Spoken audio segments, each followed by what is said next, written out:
Okay, we are on chapter 27, Passing the Hours. In the last chapter, in chapter 26, we learned what happened to Malala, that the bullet came in near her left temple and grazed her, grazed her brain kind of and went straight down 18 inches into her shoulder.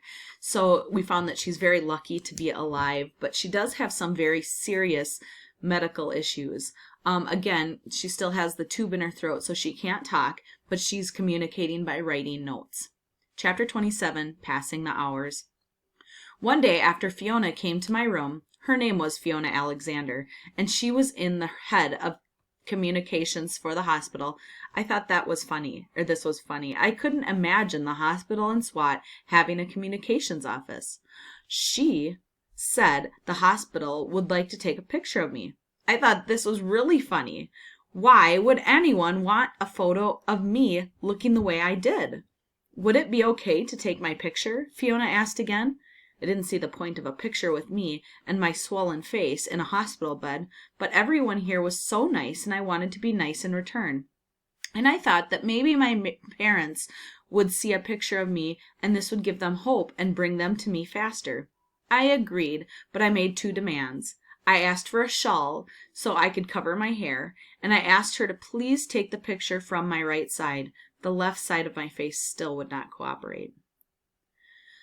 The worst thing about being in the hospital was the boredom. While I waited for my family, I stared at the clock in my room.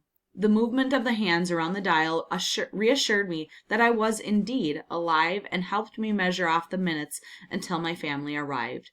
The clock had always been my enemy at home, stealing my sleep in the morning when all I wanted to do was hide under the blanket. I couldn't wait to tell my family that I had finally made friends with the clock. And for the first time in my life, I was waking up early. Every morning I waited eagerly for 7 a.m. when friends like Wyma, who worked at the hospital, and nurses from the children's hospital would come and help me pass the hours. When I could see well enough, they brought me a DVD player and a stack of DVDs. During my first days, they had turned on the TV for me. I watched the BBC for a few minutes, and they were talking about the American elections between President Barack Obama and the other man, and then they changed the channel to MasterChef, which I had watched back in Pakistan. But my vision was still so blurry then that I asked them to turn it off and didn't ask to watch TV again. But now my eyesight was better.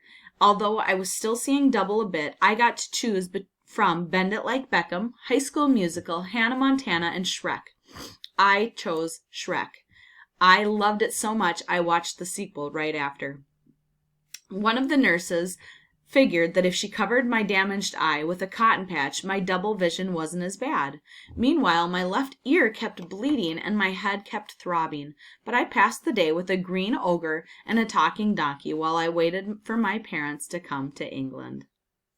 On the 5th day, the tube in my throat was removed, and I got my voice back. It was around this time that I put my hand on my tummy and felt something odd.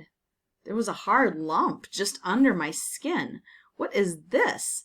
I asked one of the nurses. It's the top of your skull, she said.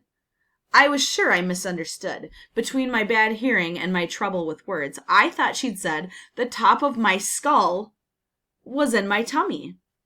Dr. Fiona arrived to explain. When the bullet hit my temple, it fractured the bone, sending splinters of bone into the lining of my brain. The shock caused my brain to swell, so the doctors in Pakistan removed a piece of my skull to allow the brain to expand. To keep the bone safe, they placed it under the skin of my abdomen. Okay, so when something swells up, like when your brain swells up, they have to give your brain space to expand, because if they don't, it could really do damage to your brain. So they had no choice but to cut the top of her skull off to let her brain expand. So right now she has nothing, no bone on the top of her head. That bone is in her belly. So you can imagine how hard that would be right under the skin of your belly, which is a weird place to keep it. So we're going to find out a little bit more. I had lots of questions for Dr. Fiona. It was like being back in biology class. I wanted to know exactly how they removed my skull. With a saw, Dr. Fiona replied. What happened after that? I asked. Dr. Fiona explained that the surgery had been a success, but I had developed an infection and that my condition had started to worsen.